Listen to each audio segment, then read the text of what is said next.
Beautiful. So is universal consciousness source of all creation? So, universal consciousness, yes, is source of all creation, but not in the entirety. The universal consciousness is like there are like there are certain systems within an all source. So there is a like what you would call a brain within source that emits the universal consciousness. So it does embody source, but it's an aspect of source. And when you say universal consciousness, is that the consciousness of the entire construct that we're in, or is that like multiverses? Entirety of everything. So why is it important for us to connect with it? Because of the natural rhythm within it will allow you to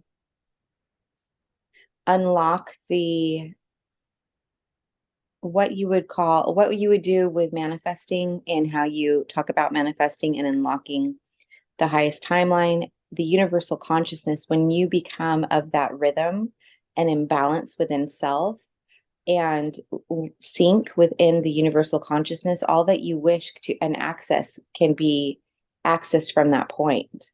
And the lessons that you need to learn as you go on, there are different layers to the lessons that you learned, and you are learning them from different perspectives, and you're given different opportunities until you've mastered those lessons. So, when you sync with the universal consciousness, it allows you to not be distracted by other things that you do not wish to partake in while going through your course of learning those lessons. Okay, so what happens if we actually asked this question the other day, but I'm just wondering if you have a different perspective on it because I think this can be seen in multiple different ways. So as we shift into a 5D consciousness and we switch into a different realm, what happens if you didn't fulfill the lessons that you came here to learn?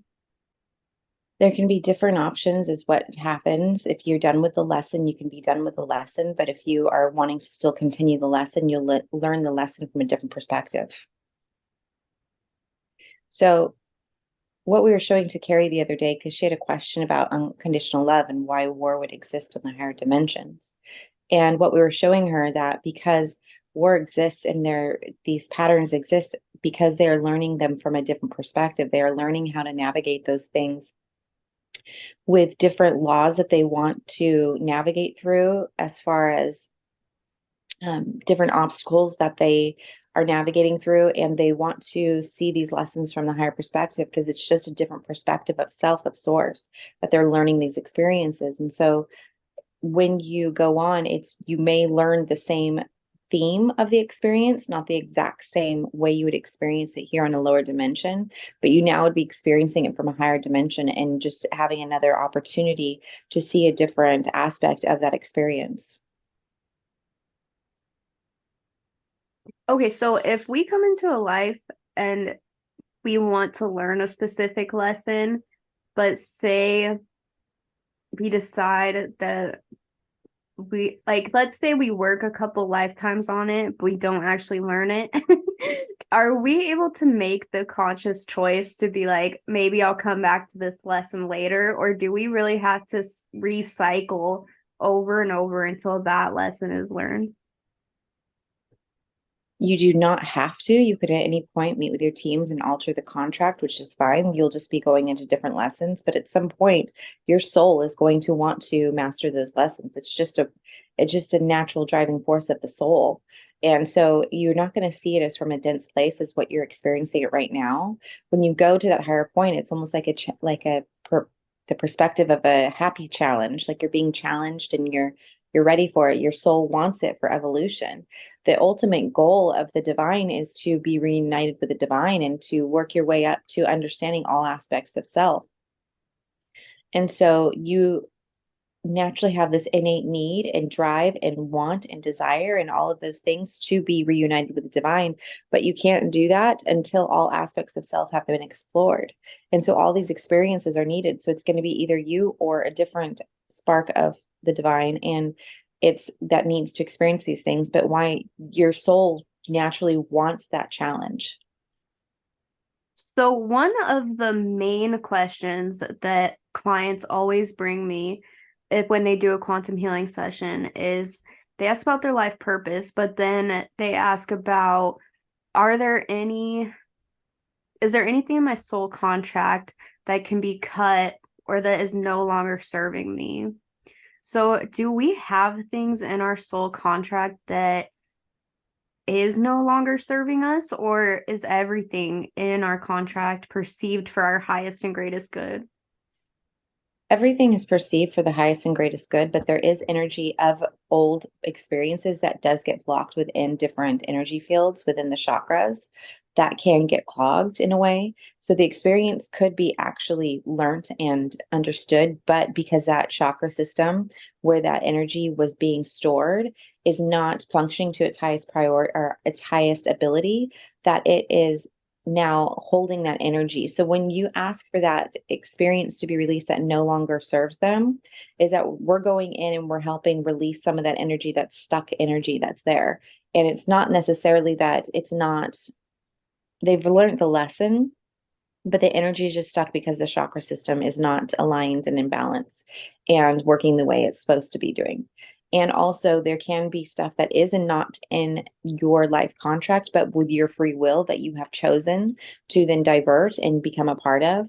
Say two people were having an argument, had nothing to do with you, and you decided to interject yourself and to play the mediator within that argument. Well, that argument was never meant and never purposeful for your experience. And so when you made that free choice to interject and now become a part of that argument, you've now, it's not something that has to do with your contract, but you're using your free will and you're able to do so. And so we can, but you also get energy from that chaos of that energy of the argument that now is in your energy field. So some stuff like that, that you either by using free will or unconsciously just by being in other people's energy fields as you go out in the public, or that's an example, or other ways, take on other energy patterns. It's not that you take on their energy, it's that energy pattern transfers into your energy field. And so it's just to go ahead and clear out those things that necessarily aren't a part of your journey. So is there a way that people can do this by themselves or on their own? Absolutely, you are a powerful being. You can just imagine a beautiful white light and move it through your energy field and open up each chakra. Imagine those chakras just freely flowing as you're moving that white light. Ground yourself into the sun. The sun is a high frequency energy. And that way you are not taking on any of Gaia's energy fields that may or may not be in balance. The sun will provide that energy for you, and then allow that. Just imagine it circulating and imagine it clearing, and then use your free will to ask for all that no longer serves you to be released from your energy field. And then you can also just make sure you feel into your that bubble that's around you, your auric field, and just feel into it and feel if there's any holes, if there's anywhere you need to seal, and you can use the seal. You can call in Archangel Michael. It's all just free will, and all these tools are here in the etheric realm to help you. It's just a matter of you taking time to service self.